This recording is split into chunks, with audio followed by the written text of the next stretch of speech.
Arnold Schwarzenegger. Yeah. Here's what's crazy. Wasn't that one of Arnold Schwarzenegger's first things? I think, isn't it the one where he's dubbed? I think Arnold Schwarzenegger was dubbed. Probably because he couldn't speak English then. Just some snippets of that, and it was The worst show. horrible. It is not a good movie. So John Candy was so popular, he owned or was co-owner of the Toronto Argonauts, which is their football team. He owned it with Now football is in like American football, American football. Okay. but they have different rules up there. Anyway, he owned it with Wayne Gretzky and someone else. And they would walk out, and he'd always be the last one to walk out, and he always got the most cheers, even over Wayne Gretzky, who was like everyone's hero. What a nice person. It's nice. Go watch it. Well, I there you Like go. Me. We learn a lot. It's a wonderful film. It will make you cry. It made me cry. Are we gonna have to do a twaddling review where Twaddling we do? along. I think movies? we just did. Like I said, this is the Twaddling Along recommendation. People have been asking that we give recommendations because we talk a lot about books and movies and stuff. Oh, That is what this week's. Have they really? They really have. Yeah, I've had a couple people reach out and say, Oh, well, there you go. hey, do recommend You this? care about our opinion?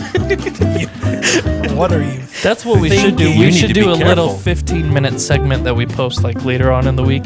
That's like, hey, movie recommendation or book recommendation or song recommendation or whatever. I refuse. Okay. If you like to read a good book, Read the Book of Mormon. There you go. Not the play it's one of my favorites. Not the play. and not the South Park version. The actual version. So, I don't know if there's a South Park version. I just know they're the only other ones that mention I think Mormons. the people in South Park are the ones that wrote the Book of Mormon. Yeah, musical. they did. Yeah, they did. trademark and that's it. You know too much about pop culture. I almost went to that play. Do you know I also was one of those missionaries that sat outside of their Broadway studio in Toronto and handed out Book of Mormons after people came out of the show? Did they come out and go, hey, we just saw you? Yep. And they're like, no way, you're dressed up. And I was like, man, you watched the play. Now read the book. The church had a advertisement in the playbill. They still It says, do. Now that since you saw the play, now read the book. I say, yeah. And you know what? Brilliant. There It was brought actually a a lot lot of of people. people. that came and saw it, so- All right, should we get going? Sure. Welcome, everyone, to the Twaddling Along podcast. I am your host, Dan McBride, here with my brothers and co-host, Joshua, Are you the ghost host? the ghost host, No, sorry. That was last week. and Jacob. I'm Jake. Hi, Jake. Hi, Jake. And I've been sober for 32 years now. Oh, man. I did find out that they don't use last names in AA. No, they don't. So when they stand up, they just use their first name. There is no last names. In the entire meeting, you're not supposed to give your You last name. thought they gave their last name? Well, no, it's more. Hi, I'm Josh McBride, and you're my social security number. No, it was more of the idea that in AA meetings, there's actually a level they take anonymous pretty seriously. Yeah. So they are not supposed to exchange any kind of information in the meetings. The only the only only the time you do it is sponsor. for a sponsor. If you have so a sponsor, yeah. Had no idea. Well, in that case, I'm Josh. Hi, Josh. I've been sober for about 28, almost 29 years Good now. for you. Skip. Anyway. And skipped. Hey, it's my turn this week. It is your turn this week. We are on the human condition. And I thought, since we were going to miss the human condition around Thanksgiving time, my original plan was that we were going to be talking just a little bit about Thanksgiving and feasting and all that stuff. But then I started actually studying and went down a wild rabbit hole. For everyone's information, let's be honest, this happens all the time. It does. It starts off with something and then it goes to something quite a bit different. So, It's like Halloween. Instead of talking about like, why do we do trick-or-treating, it turned into Halloween is literally saving the world from anxiety and depression. and this week's is actually no different. There is we're going to be getting into something that I actually do believe is lost in the modern day and probably has some ramifications for raising a family and raising children. I'm going to start off with an article. Okay, and this article is in BBC, and it kind of does a really good introduction as to what I want to talk about today. And the article's name is Why Humans Feel the Need to Feast Together. And I'm just going to read the first paragraph. It's a peculiar human universal. We like to sit down together for a good tuck-in. This is in English, not American. Tuck in, huh? A tuck-in. Meals out with friends, dinner parties, holiday get-togethers, where we regularly overindulge eating shared meals is so common that it's rarely remarked upon except when the idea that it's not happening enough enjoys a societal vogue. I didn't understand a word of that. Yeah, it was kind of a hard one. What the crap, BBC? Panics about a decline in family dinners, for instance, regularly sweep through the headlines. There is some evidence that some concerns are not a modern trend and may at least be 100 years old. Eating together. All this suggests is not only common, but somehow deeply powerful. But why? And that's what we're talking about this week, gentlemen. We're talking about the reasons we feast. Now, we are obviously going to talk a whole lot about Thanksgiving because I think Thanksgiving for at least Americans is probably our feasting holiday. Biggest feast. But I do want to just talk about feasting in general, the idea of getting together. And I want to do that. Another thing I want to start off is actually to define what a feast is. Because the way that we are using it in this podcast is not just like the plays of yore, where you have like 1 million people feasting on a giant boar. When I'm talking about a feast, I'm talking about like the original definition, which is a gathering of people To eat the giant boar. that are eating the giant boar. I knew it. A gathering of people that are either eating together or doing something else culturally uplifting together. While eating. So here's a fun fact that I found out. Did you know that feast and festival and fiesta and fete, which we don't use fete here a lot in America, but it's pretty common over in English, they're all the same word. They'll have the same root word. Yeah. So when we're talking about a feast, you can also kind of put in festival, you can put in fiesta, you can put in a cultural party, you can put in anything like that. Is it a Latin root? It is. It is from the word festum. And what does festum mean? I think it's party. You can look it up for me. I don't know. Festum is an open source software package for... I see. Do you know it's also crazy? The first time feast was mentioned in literature is 3000 BC. Woo. The Sumerians were the first one to mention feasts, gatherings. It's really interesting because when we talk about feasts, like you really don't think about it. Like the article says, it's not something that's like forefront in your mind. You're not talking about feasting all the time. You're not talking about getting together all the time. And it really is only when it's starting to be missing that you're kind of aware of it. Like, have you guys ever missed a Thanksgiving? Yeah, And what happened, Josh? I was sad. I was sad too. Oh, I tried to recreate it. Yeah, that's exactly right. Like there's almost something that happens.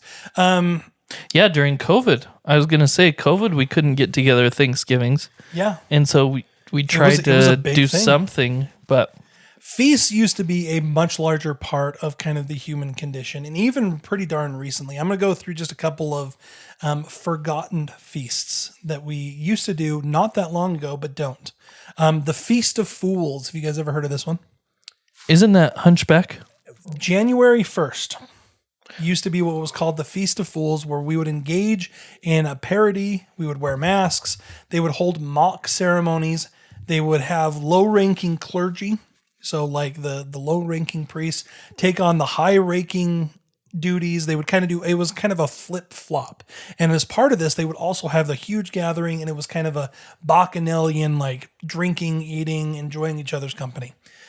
Bacchanalian, huh? Bacchanalian. Explain. Bacchus, the Greek god of wine and parties. Isn't that Dionysus? I think maybe it's Could be Roman. the Roman version. Oh, Roman. Okay. Did I get it right? Is Dionysus the one? I think he's the god of wine.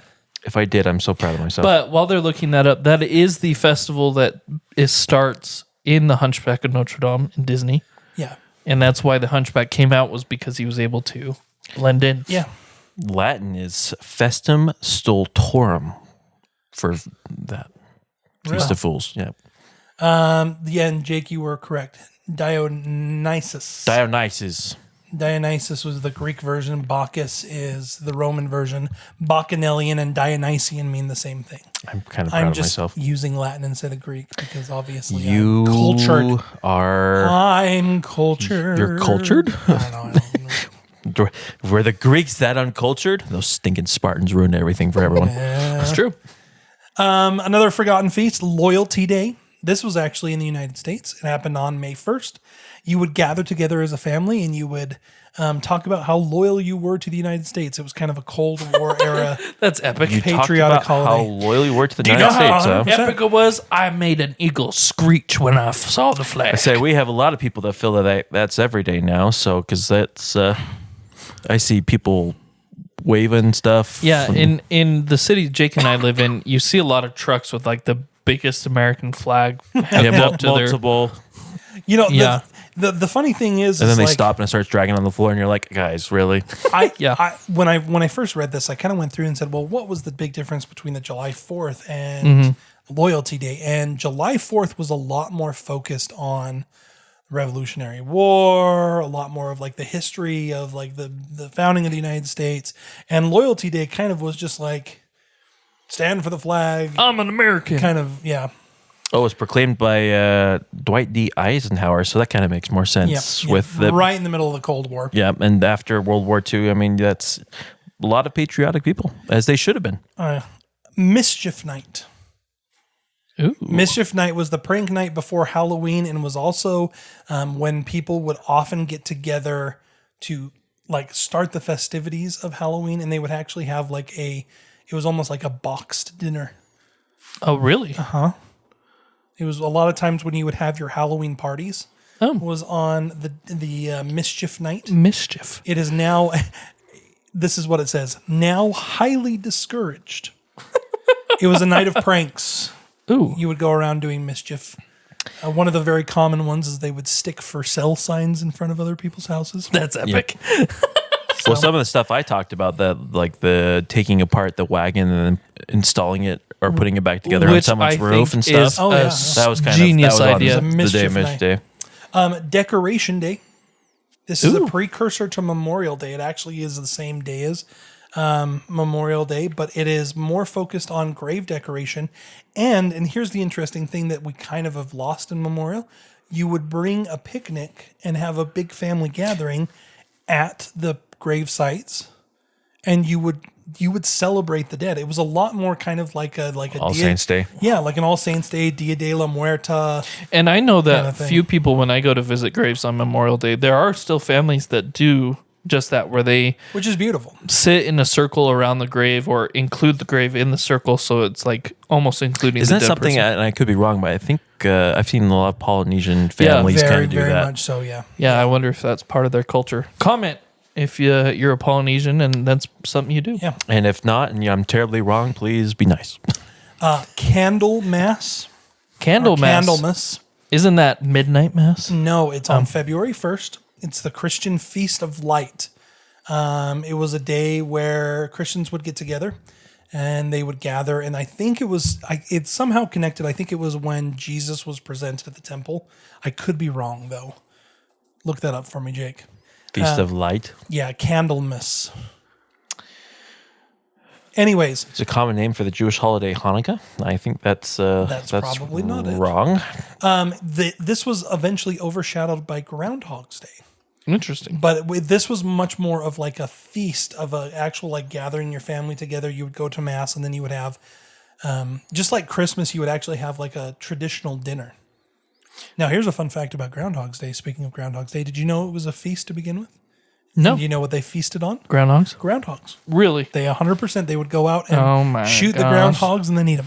Phil! Let's take Candlemas. The origin supposedly is from the Gospel of Luke, and the feast commemorates Mary and Joseph presenting the infant Jesus in the Temple of Jerusalem. Hey, there you go. And it also came to include the purification of the Blessed Virgin Mary. There you go. So it's obviously pretty Catholic, but it was something that was actually widely celebrated. And what's funny is it also kind of had the same kind of connection with Groundhog's Day, as in it was used as a way to kind of tell if the winter was going to be bad or good.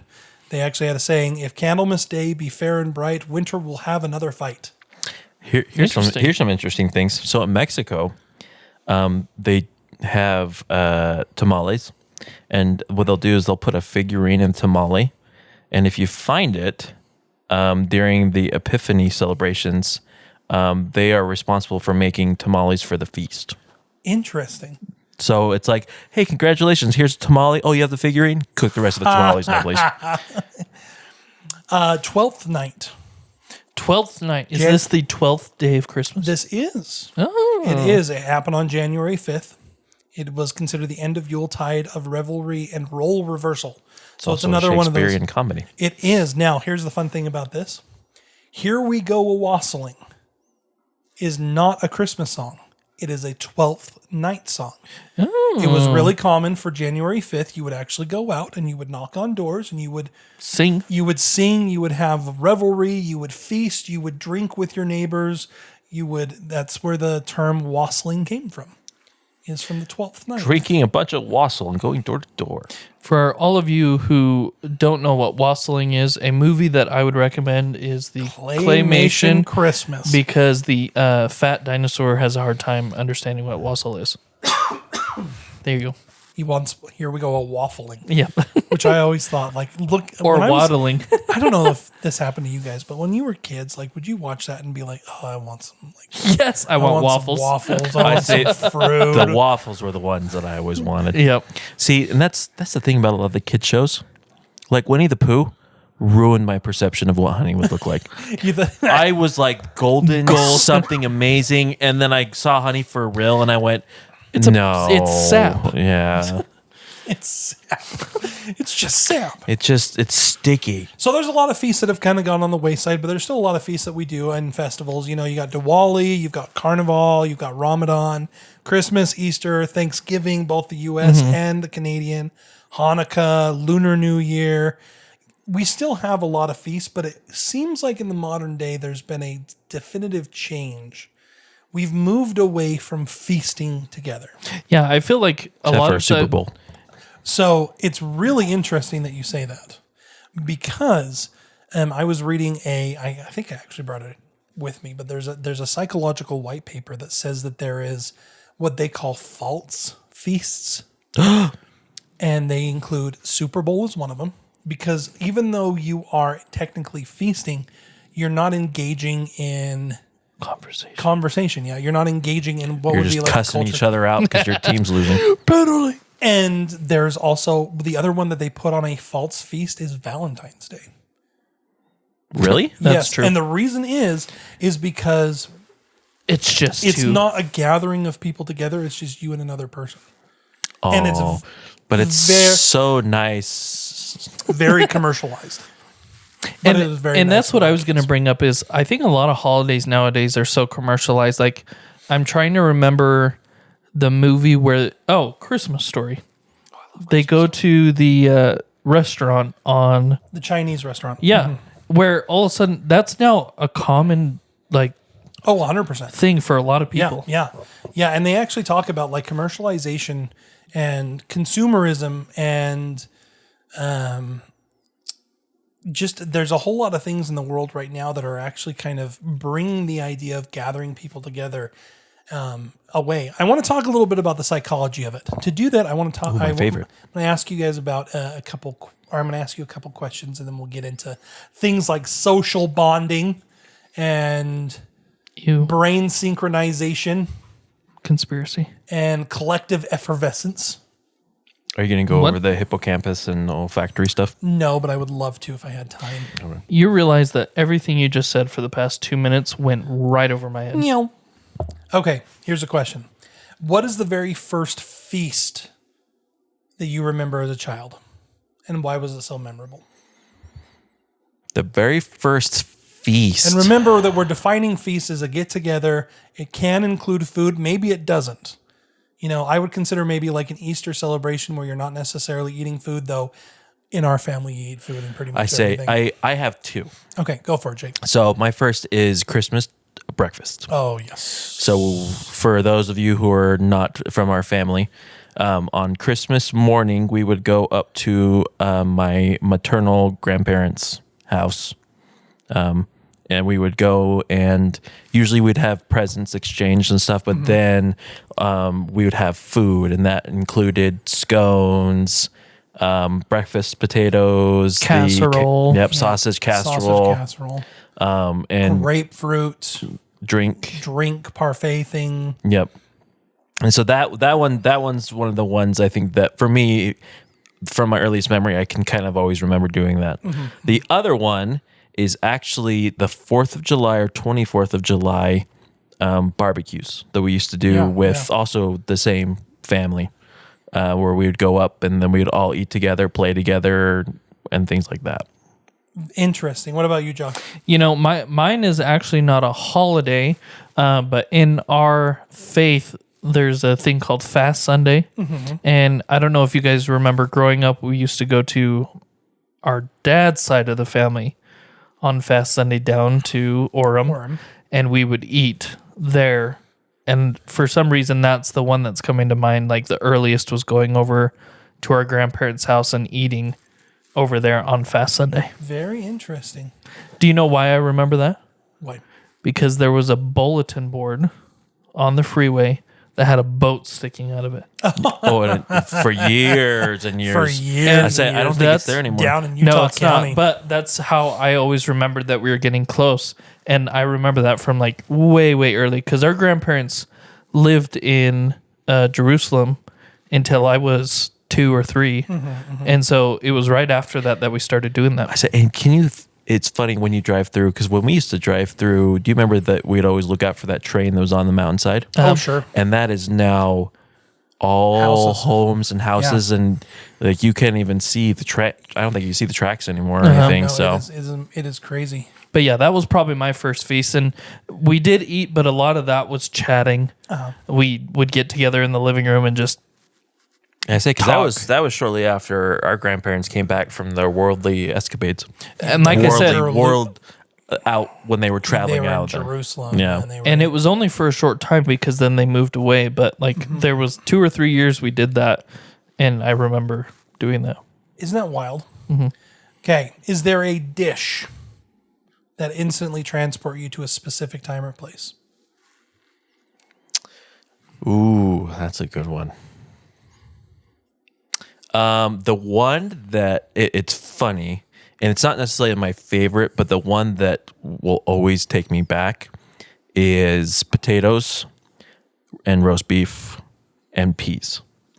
Because that seemed to be our common meal on Sunday. Sundays. Yeah. See, and That we would that eat is my early. Yeah. favorite. Yeah. We'd eat right before we'd go up. We would eat before we'd go to someplace. Yeah, No, visit 100%. in-laws and stuff. A meal that reminds me, there's a ton. Let's be honest. I associate everything with eating. The one that is always fun for me, and I've actually started buying it again. They don't sell it in stores. Is the pastoroni chicken flavor, and then Mom would do the Italian chicken. Oh, yeah, sure. Oh, and I've made that a few times That recently. reminds me a lot of our family dinners that were during the week, and it was usually spinach or green beans. Yep. Yeah, and those were. See, now I love those. Yeah, And I don't like what's funny, spinach, but couldn't take it. I love spinach. I don't like cooked spinach. Well, I don't like frozen cooked spinach, but I love cooked spinach. Do you like the normal ones? And like normal spinach, I'll eat day in and day out. But it's one of those things. Okay, so this actually brings up my next question. In your recreations of things that you've had in the past, be it your chicken and your rice-a-roni or whatever, does it taste as good as your memory makes it out to be? My personal cookings, I would say not so much, but because I still have access to the original cook through our mother, That's true. that's one of those that I ask usually, because what happens is on our birthdays, Mom will usually ask us what we want when we all come and gather, and usually I ask for foods that have that specific fill for me. Like one of my favorites is that we have a barbecue pork that mom has made with a red sauce. Yeah, Josh doesn't like it. One of my favorites. And mom has always made the broccoli with a type of mayonnaise, mustard, and lemon. Or Yeah. I think she uses lime. I use lemon. I think she It's uses lemon juice. Yeah, Does she use lemon juice? Yeah. And for me, it's something that when mom makes it, it's so different than when I try making it. And I've gotten used to my foods now, and I like making my foods, but there still is those moments where whenever mom has leftovers, and I'm over here a lot because I work nearby, and I have leftovers, I'm like, oh yeah, this is definitely something that like I eat, and it's very different. Ignites the memories. It's funny because I remember I am a halfway decent chef. I really like cooking, and I cook all the time. Say we all like really cooking. It's kind of weird because our dad did not like cooking. We really like cooking. Most of us true. we cook a lot, and I've tried to recreate a lot of grandma's dishes. Yes, and I can get close. I can get them to be really, really tasty, I think, but there's always something missing, always, and I really think it's kind of the nostalgia factor. It's the idea that there is something greater that is happening while we were there at grandma's house than just the eating. See, and this is what's funny is I don't ever remember grandma's cooking. You don't? And I'll say this. So like her potato salads, her macaroni salads. I know we were up there and we ate at her house, but when I came around, everyone else was bringing stuff. Oh my gosh. And Grandma so for cooked- me, I don't remember. so she still had her stuff though. yeah, grandma particular- cooked all the time. But you have to remember, I was a picky crab That's eater. true. You were very picky. You were a picky. So eater. like I don't associate grandma necessarily with like her cooking, but like toast. Of all things, yeah. grandma's toast was always way better than grandma's sandwiches. Yeah. I have no Bear Lake. idea how grandma made a sandwich so good. I make lots of sandwiches. I love a good sandwich. I have yet to figure it out. Yeah. Okay. So I guess no, I have never come close to recreating anything. Well, and with this, and I mean, maybe I'm going to be diving off here. So, because with your brain, a lot of memory tends to come in association with not only taste, but smell. Yeah. And so we have, I think it's the 5 basic tastes. And I can't remember all of them. It's like salty. Sweet, sour, salty, bitter, umami. Yeah. And so you have those ones. But one thing to say is that's really impressive. Thank you. So, but you have those 5, but then the smells there's a plethora of things, but a lot of people don't realize that most of the time you have those basic tastes, but a lot of the time if you can't smell, It doesn't matter. it doesn't matter. Yeah, you can You have can't, whatever. yeah, you can't do hardly anything with it. So sometimes it's the different smells that were associated with that. What other smells? Like Bear Lake. Yeah, we talked about this. Yeah, we just went up there and we walked into the condo that we've been going to for years. It was immediate. It was like, oh my gosh. Yep, you can smell it, and then the foods that come with it, there's that association. Yeah. Well, I wonder if that's kind of something that's Very tied well in could with be. it. Yeah, my wife and I have talked about this as well because I like a certain smell that everyone else on the planet hates. And it's because I associate it with gathering family. What's that? Skunk. Oh, that's interesting. Bear Lake, we always Hit a driving skunk. up, Yeah, oh, there yeah. was always a skunk smell between Evanston and Bear Lake. Now I associate skunk with Bear Lake. And so for me, it brings back memories of being at Bear Lake. Until you get sprayed in the face and then you're thrown up on the side of the road. Okay. That's true. Let's talk a little bit about the psychology. So, and this isn't actually more psychology. It's probably a little bit more in the realm of sociology. I say sociology, Danny. Don't get confused. A little and make bit people more angry. sociology. I thought it was the same Sorry. thing. Shows you what education I have. Oh no, this is Emil Durkheim and Karl Marx and Max Weber. I say I and used everything to like that. I used to see people get in fierce debates with each other. The only between name them. that I realized out of that was Karl Marx because he created communism. So the very first thing that kind of comes up whenever I started looking into this is social bonding through rituals. The human factor of feasts is not even necessarily the food; it's the ritual of the food.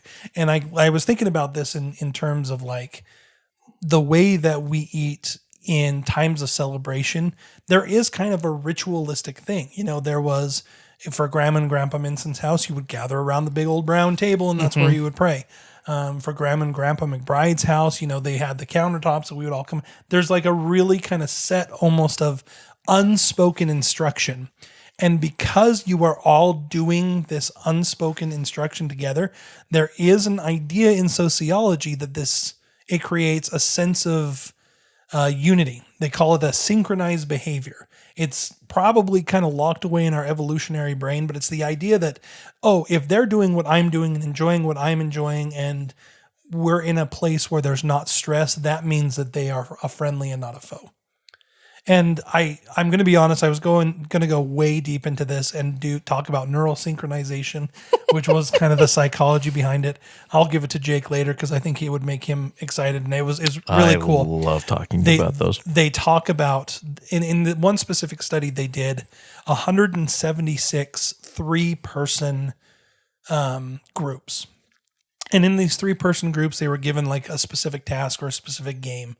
And they talk about like the difference between those who were socialized and participated in what we would consider to be like ritualistic or feast things. They would give them a bunch of hamburgers and they would chat over the hamburgers, and how they did on the games compared to those who didn't have the kind of that feast kind of thing. And it's really kind of fascinating.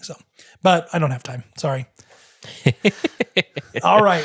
There's always time for psychology, man. Come on. It's actually a really cool thing. Like I said, when I first went into this, I thought it was going to be like, we're going to talk about Thanksgiving and how fun it is. But there really is some pretty deep sociology and psychology that's behind this that kind of is pointing towards, no, this is how humans operate. This is one of our base functions, is we come together. And when I really started thinking about it, one of the things that they're going to talk about, or I'm going to talk about here in a minute, maybe I'll just skip forward to it, is what's called altruism. It's the idea that we as animals do something for other people, like share food, and that's not necessarily a common trait in the animal kingdom. And so that altruism kind of points to something that is happening that is saying that like feasting actually helped early humans build alliances, share resources. They increased group strength. The celebration of food kind of reinforced trust, helped with cooperation, and were probably like vital to survival. We were altruistic. I agree. I say I watched quite a number of different things where people said that was kind of the big dividing line between when we honestly became separated from the apes. That is 100%. So it's funny because this is where sociology and psychology have their little fights. Psychologists will say where biologists have a fight with sociologists and psychologists. Biologists will say the thing that really spurred us forward in evolution was cooking the food, right? Mm-hmm. Where sociologists and psychologists say, no, we cooked food because we were together. And that's what spurred our evolution forward. So kind of interesting. And as a historian, the chicken or the egg? It just happened. All right. Have you guys ever heard of collected effervescence? I'd never heard of this, and it's like the coolest thing I've ever heard. Isn't effervescence a song? Evanescence is a band. That one. That's collected effervescence. Was coined by a sociologist named Emile Durkheim, and it describes a literal emotional high that is experienced during communal gatherings. So feasts, anything that is amplified through stimulation, food, music, laughter, this collected effervescence like literally is almost addicting and kind of drives us together. So it releases dopamine? Is that? Yeah, it's 100% like a huge dopamine release. I find that fascinating because I am very much an introvert when it comes to recharging. So when I want to refresh, rest, I don't find being with people as rejuvenating. However, when we gather together as a family, as we do most Sundays or whatever, that is rejuvenating for me. And it goes against what I truly am, which is don't talk to me. It's really interesting because I like I said, this is the one that I went down a deep rabbit hole, and we started talking about like ritual and repeated performance and everything like that. But really what it comes down to is once you find your tribe makes you happy. And once you share a ritual with your tribe, that makes you happier. Now, Emil Durkheim kind of goes into, well, religious acts, the sense of sacred, the sense of special moments, etc., can be explained by this collective effervescence. And so, like, when you're all together doing some ritual, even in a religious setting, you're building kind of a community for yourself. And that's what he says, like, the sacred is. I don't necessarily believe that. I think that maybe there's a tie into that, but it's a really kind of, it's a fascinating kind of, like, I don't know. It supports why every culture has some sort of feasts involved. You know, going back, like I said, to 3000 BC, earliest civilizations had gathering feasts. Self-transcendence. This is another thing. Now, this is actually a psychology thing. Participating in communal meals or community-based actions can reduce self-focus and foster a connection to something larger, be it a community, a deity, a cultural tradition. The shift enhances meaning and purposes, and in the term of old Mr. Freud, destroys your superego. It's the idea that when you're participating with a whole group, you kind of lose yourself. You're not so worried about yourself. You're not so worried about your conditions. You're not so worried about what's happening. Now, this can turn pretty bad pretty quick. Mm-hmm. You know, this is where herd mentality and mob mentality and groupthink happen. But on the opposite side of the spectrum, if you're participating in a feast, if you're going to Thanksgiving with your family, there is a moment where you lose yourself a little bit. If you're healthy, if you're mentally healthy, I should say. If you're a psychopathic killer, probably not. Or if you have, some sociopathic tendencies, you're probably always going to be very aware of your ego. But for a healthy person in these kind of feast settings, you lose yourself. Mm-hmm. And it's a beautiful thing because you become something more. Yeah. Anything to say about that, Jake, since you are a psychologist? Well, it's kind of fun. I mean, self-transcendence is, people sometimes put that above self-actualization. So, and if you want to look at it that way, you have Maslow's hierarchy of needs. Mm-hmm. And I know what that is. You do know what that is. Good job, Joshua. Good job, Josh. Well, one of the most foundational things for it is the need to eat in order to survive. And so when you have these feasts and these meals, you are sharing food and you're literally establishing a connection through being able to help people with a survival need. And therefore you are building trust, you're building that cooperation, and that's what kind of is helping you move up to the next step in what the self-actualization and stuff like that. Mm-hmm. So for those of you that believe that. But I think it really is kind of fun to see that because it's a building block. You build on it and what comes afterwards. So being able to establish that as the foundation, you're able to then do more fun things. So like being able to play games after a feast, as we talked about, mm-hmm. tends to be build things even closer.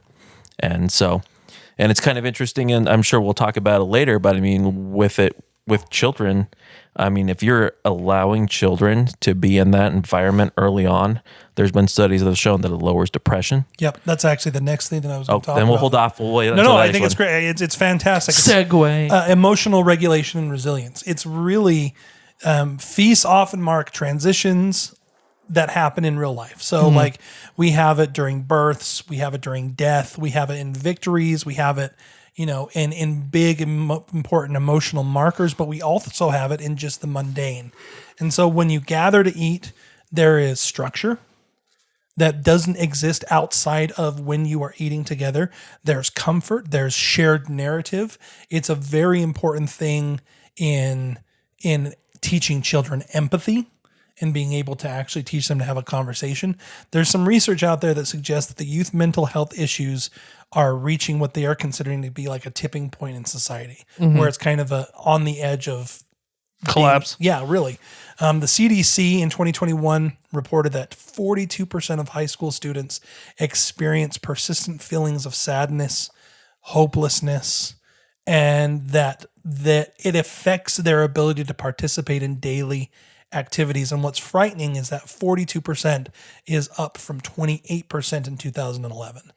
So like we're talking a 14% increase over 10 years, and it almost precisely lines up to the decrease in the amount of home meals, to the decrease in frequency of family meals, and as Jake was just talking about, this idea that a family meal or a celebration or a communal feast, this idea of coming together and celebrating is kind of being lost in the world, and it's directly affecting our mental health. Yeah, I mean, if you look at it, children nowadays, let's say 2021, you're probably looking at kids born between, 2005 to 2010 or whatever, 16, teenage. They're living in an online world where it's much easier to get a dopamine dump like really fast online, where feasts, it may be a gradual, but it's more sustaining in the long run. Sure. The quick ones are going to go away. Yep. Well, it's interesting is... Oh, shoot, I just lost my train of thought. Wait, it's coming back. Choo-choo. But the one thing that I found when I was doing research on this topic is I was looking up, the idea of feasts, the psychology of feasts and gatherings and things like that. And most of the stuff that came up first is how to deal with the anxiety of going to a family feast. Oh yeah, I saw that all the time. It literally was like the dealing first with your crazy results. uncle. Yeah. Or it's like, or just like all these things. It's like, how do you go deal with these difficult situations where you're like, you've had these people grow up without this, sustaining structure. This, and one time we'll have to talk about like just the idea that we're losing structure. Oh yeah. I would love to. And there's so much push. They're like, oh no, we're giving them freedom. We're making it so they have less boundaries. And it's like, well, that's actually not negative. a good thing. That's it's a bad thing. You don't want to do that. But yeah, just you have all these people that it's now become an anxiety-ridden activity instead of a happy, wonderful opportunity to gather. Yeah. So. I mean, a lot of where I think that our conversationalism comes from is being raised in an environment where we were talking with people that were older than us, people that were younger than us, and being able to kind of work through, not just happy conversations. Hard conversations. Yeah, sometimes they were hard conversations. Sometimes they were very spiritual conversations. Sometimes they were funny conversations. And being able to kind of gauge a person's interest and also gauge a person's emotional well-being at the time talking with them. That came from our feasts, that came from our family gatherings, and not just our family gatherings. Like I was thinking about like scout trips. Oh yeah. Where you gather around a fire and you were eating together and you were talking. And those were the times where you learned more about the person sitting next to you than I think anywhere else. Yeah. Yeah. Oh, absolutely. So yeah, I find one of my highest joys in life, because I don't have kids at this point, is knowing that my nieces and nephews enjoy coming to see me and my wife. And it was the same way for us growing up. I always looked forward to seeing my uncle and aunts and cousins because we became like, we weren't afraid of them. Sure. At all. Sure. Were they scary? Yeah, sure. But like, I'm just kidding. But like, there was a connection there that like, I looked up to them, I respected them, and they were people that I was way comfortable going to. And I'm glad that our nieces and nephews do that. Yeah, my nieces 100%. and nephews do that with us today. Not saying we're a perfect family, because let's be honest. No, and really, when I kind of got through reading this, it was one of those eye-opening things. Like, oh, I need to do more for my children. Mm-hmm. Like we do eat fairly often together as a family around the kitchen, but I need to be fostering maybe that time a little bit differently to engage some of these things. One of the things that actually talks about is a transmission of values and traditions. Mm-hmm. And they give the example of things like Passover or Ramadan or everything like that, but just the idea that feasts are vehicles for storytelling and teaching. And in our own kind of tradition, in a very real sense, that kind of happened often, Yeah, storytelling. I mean, how did we learn to tell stories? Yeah. Was, we had an Uncle Scott who has since passed away, but his stories, he could tell a story that everyone could be so engaged in. Yeah, no. I view him as one of those that he was a master storyteller, because he would start and you would listen. But the thing is like, you think about that kind of teaching. Oh, yeah. Like that kind of classroom. The classroom of being able to understand the ebbs and flow of what a story is. Mm-hmm. Being able to understand where you need to punctuate and where you need to maybe pull back. You can't learn that in school. You're not learning that from. You're supposed to, but it's just not really working out. But really, I mean, I think all of us here have gone to college. We've all taken an English class. Mm-hmm. Did you learn that in English class? No, you learned grammar. You learned syntax. I didn't even learn that. But I mean, you don't learn the almost intuitive storytelling unless you're in an environment like a feast, like a meal, mm-hmm. where you can kind of be comfortable in learning that and making mistakes. I remember being a kid and wanting to be so involved in saying a story and it just being like, it falls.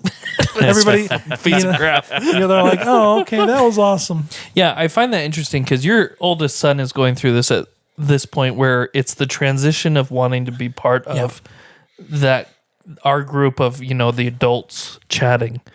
And I think it's funny because all of us kind of went through that where you transition from, oh, I'm going to go outside and make believe something, to having these conversations and listening and in being involved in the talk, hearing the adult side of things. Yeah. It just hit us later than some others. Sorry. Jake was on his Game Boy for, a good 15 years before he's like, oh, yeah, I probably should actually listen to what's going on. Probably the most important thing, and I'm not going to beleaguer this point too much, but it's kind of a good punctuation and exclamation point in the old conversation is coping with uncertainty. Yeah. The idea that ritualized feasting provides predictability in very unpredictable times. And they talk about famine, war, transition, whatever.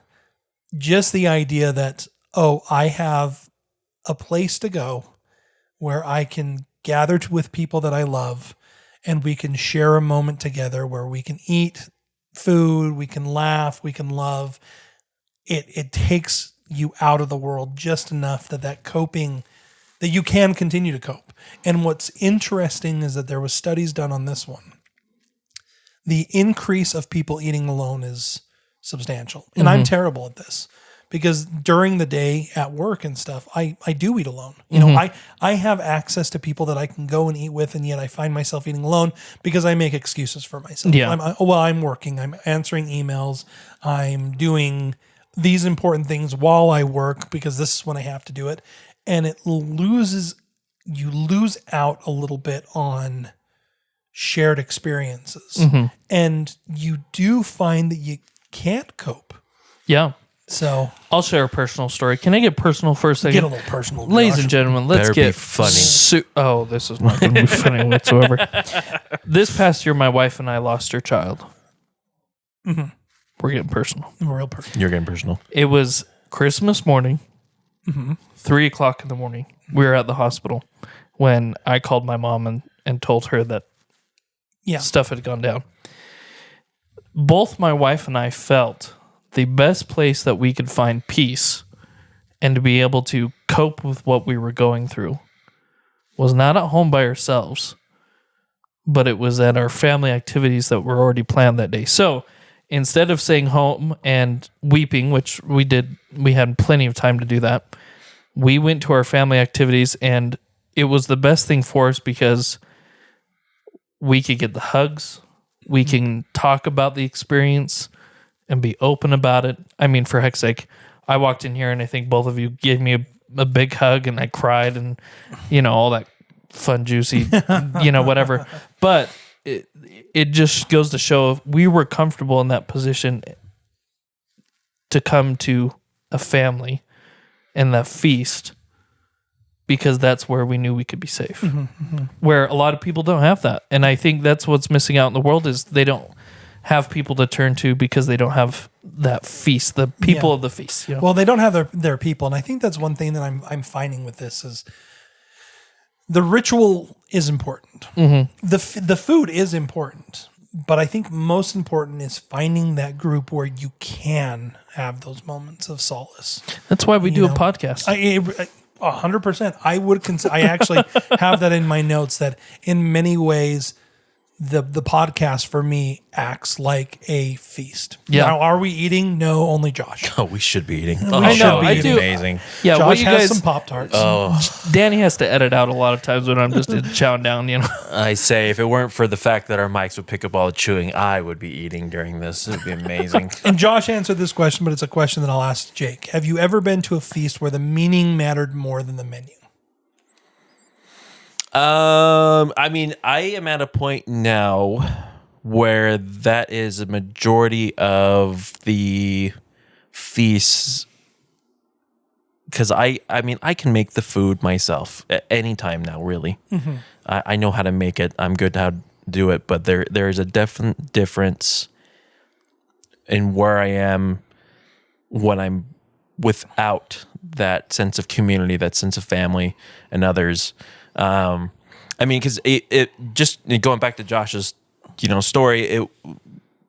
It's one of those that when you are with people who have very similar experiences, you are able to, get together. You have fun together. You can share experiences, but you can also share emotions. Yeah.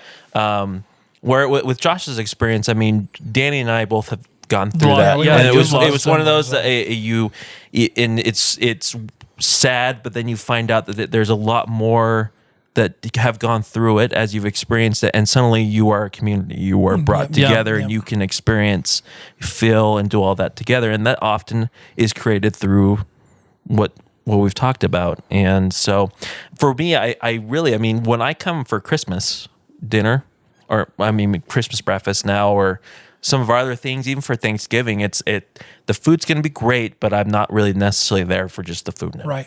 Whereas a kid, I was like, oh, sweet food, rolls, potatoes. Yeah. Yes. Yeah. But now it's different. Yeah, for heck's sake, when I got married, we didn't go up to Grandpa Minson's a ton. What'd you do? Because we were newly married and, we thought our alone time was the best, which it is. But we made the decision to go up in January of 20-something. I can't remember what it was. And it just so happened to be the last Sunday that Grandpa Minson was alive. Because he was spreading lies that we were pregnant. And so we had to go and tell him that we weren't pregnant. But it was my wife that was pregnant at the time. Yeah, so exactly. That's where the confusion was. That's where it was. And so, but literally that opportunity, even though we were going up to be like, Grandpa, we're not pregnant. Stop telling people we're pregnant. Now we have that thing to be like, oh, our last memory of him is him talking about us. And surrounded by family. Exactly. We were all there. It wasn't alone. No. So there's a lot of things in the world that are happening to feasts. Individualism over collectivism is a big thing. The idea that your individual self is more important than the collective. Good, bad, or otherwise. There's a loss of ritual. Mm-hmm. There's a growing secularism. And we try to, on this podcast, I think we have always kind of been on the line. It's very obvious where we lie on the secularism kind of debate. And there is some things that are saying that without some kind of anchor, now be that whatever you want it to be.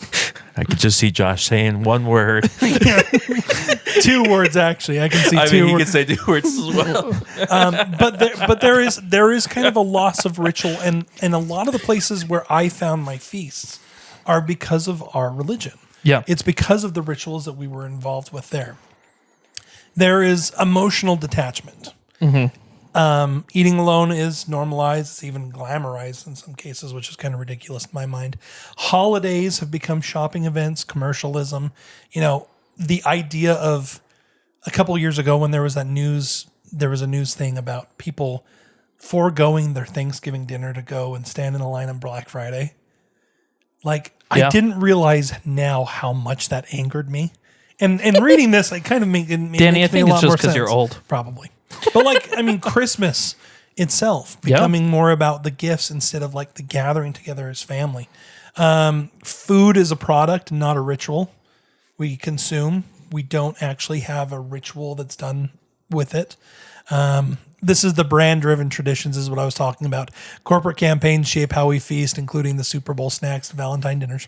Danny's starting to sound like a hippie. I am kind of. Down with the man, dude. There's a big loss in local festivals. And even within our own culture, there is a loss of things that used to happen as a group that just don't happen anymore. They happen as a virtual, unreal group. Virtual connection over physical gathering. No. We connect online but rarely sit down together. Study after study after study after study after study has shown that the connections you make virtually are not as good as a face-to-face connection. All right. Screw you guys. I know this is a what's it called? Podcast? No. I'm Jake. What's it called? I have no idea where you're going with this. You just said screw you guys. Hey, so here we're talking about screw love, you guys. family. I know this is a intervention. That's the word I'm looking for. I will stop being a hermit at home and I will go out actually talk. Honest to goodness, this is what this is doing to me too. It really has. It's one of those things I'm like, oh, I am failing. Because literally today, I'm sitting at my desk at my office.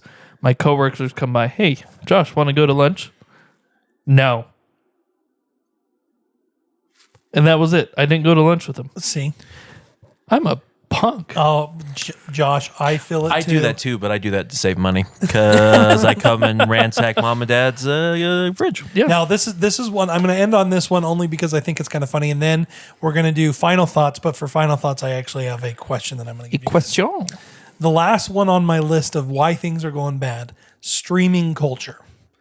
Now, I put this on here kind of as a tongue-in-cheek until I really started looking at this. Entertainment, you can individualize entertainment. There's no longer a shared rhythm or a shared meal that goes around your entertainment. So, anyways. There's no longer a shared meal that goes around your entertainment. no longer centered around shared meals or seasonal rhythms. Entertainment is just so readily available that it's okay. Like you used to go to a feast because that was what you did during the season. It was entertainment. You would go out for a big Christmas dinner or a Christmas dance. Now you would do a box social. You would do the 4th of July and go see fireworks. And now entertainment is so readily available that people choose not to do it. People choose not to stay up and look at the fireworks because, they can watch fireworks. Or better yet, they can watch the newest. Because I'm tired and I need to go to bed. Well, really? I mean... I'm not staying up for New Year's because I have kids. That's one of those things. Josh is looking at us with hard eyes. I know, that's us. So anyways, people... It's true. Feasts are important. Feasts. Like I said, this was one of those weird weeks where I wanted to be entertaining, but the more I got into it, the more I was like, "Oh, this is a little bit more serious." Danny was feeling emotionally compromised. I was. I'll make this really light. We don't look the way we do because we're individuals. We like to feast, and we encourage all to feast. Feast. And we come from a line of feasters, cooks who, when they cook, they don't cook for just the number that's coming. They cook for that number times 7, Well, 12. you 7, think of 12, our yeah. ancestral culture. You had the Vikings that just feasted all the time and were drunk. And then you had the clans of Highlands in Scotland, which literally clans. your clan. Yeah. That's what you did. Yep. So they just, and they always make more just in case Someone comes. Or someone's hungry. Or And- someone needs to take home food. And the problem is No one ever comes. the people don't end up coming, and the food goes to Our us Yep. because we want it. So a big thank you to Mom and Dad. I know Yes. you're listening to this, Mom and Dad. I think that there is some emotional resilience that you've built up on us because you allowed us to be part of this. Yep. Okay, here's my final question, and then we're going to end this bad boy. If you could design the perfect feast. Wait, you say that again? Sorry. I'm going to end this. If you could design, If you could design the perfect feast, that is the meal, the people that you invited, and the timetable, what would it look like? Josh. There's a scene in one of my favorite movies that I think is a perfect feast. It's when Merry and Pippin are drunk out of their minds, dancing on top of a table, singing their hearts out, and everyone is just having so much fun, even though orcs are coming to slaughter them all. That's my feast. That is your feast. So what would it entail? It would entail dancing hobbits on the table. No, it would just everyone is happy. The cares of the world are outside. We're not talking about, the stuff that just is negative. Everyone's just enjoying having a good time, socializing with one another, but there's also singing, and there's probably my mom in the back saying, I thought I raised this kid better, like that type of thing. Our typical family gathering for us. Yeah. What would the food be? What would the food be? Steak. that's it. Just steak. The fatted calf. steak. Just the fatted calf. I'll leave some steak and eat it. Throw the calf on the barbecue. Just include the fat. No, every the time. mashed potatoes and steak. Just a big bowl of mashed potatoes, good steak. Everyone just we'd all wear like horned helmets and kilts. Horned helmets and kilts. Horn helmets and kilts. No, in Both all, of those actually weren't part of either of those cultures back in no, the time. But that's okay. in all honesty, like where I can be myself. And a lot of times when I get to be myself, poop and pee are part of every sentence. And You do bring up the bodily. and like I can laugh as loud as I can and not be judged for it. I love that. I love it. Okay, Jake, what about you?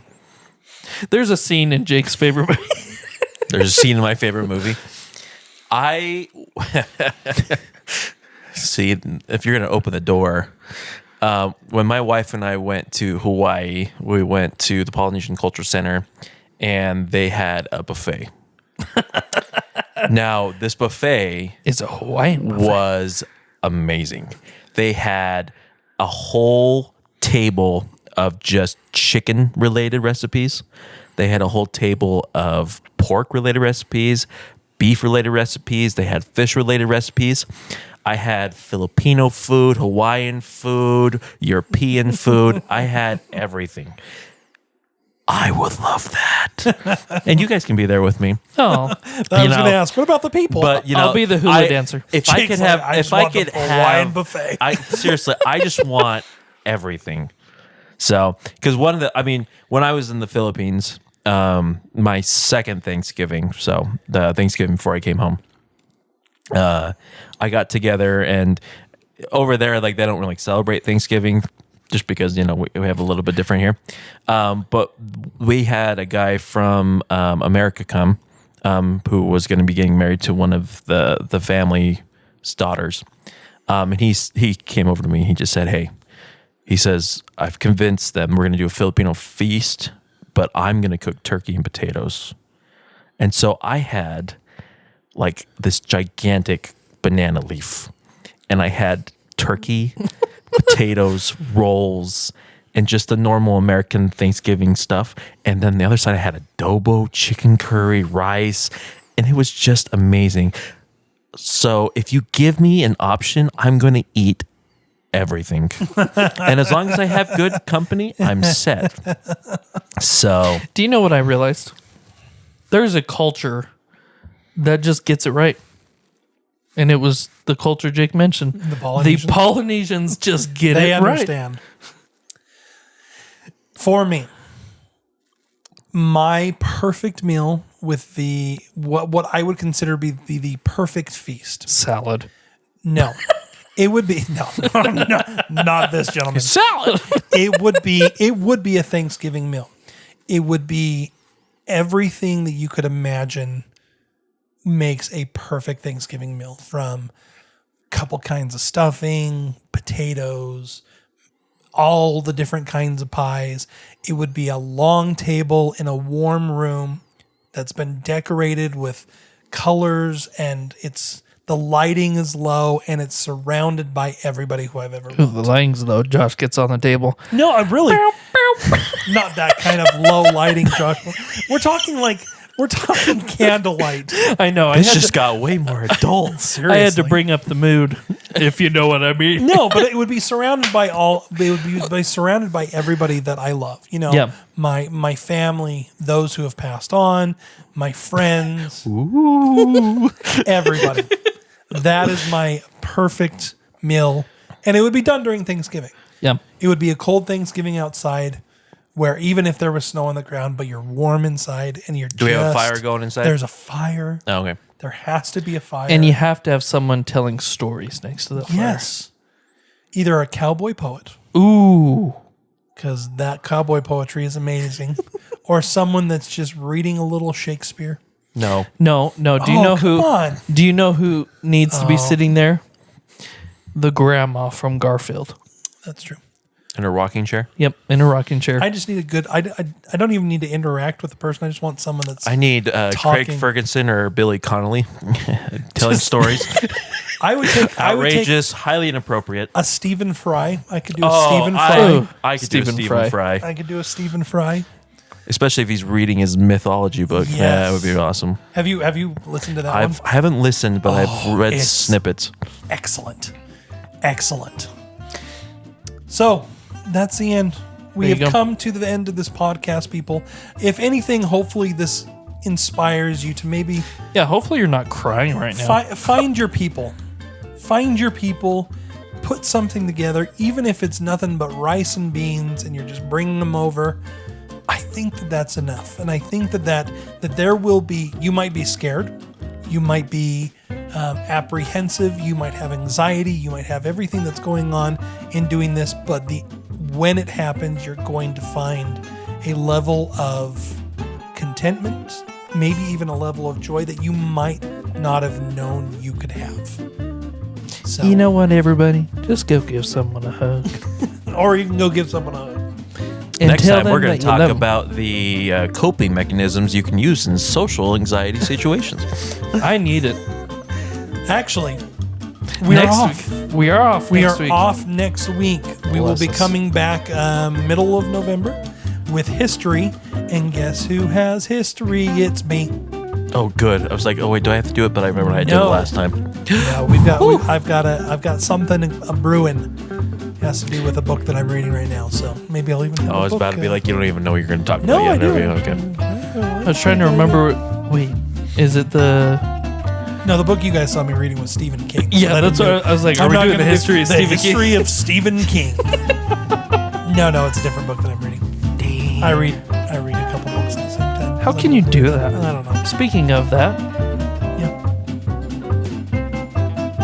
The end. that was a good story ending. What? I don't know. Feast upon the flesh of unborn chickens. I think I just found out that I have a food problem.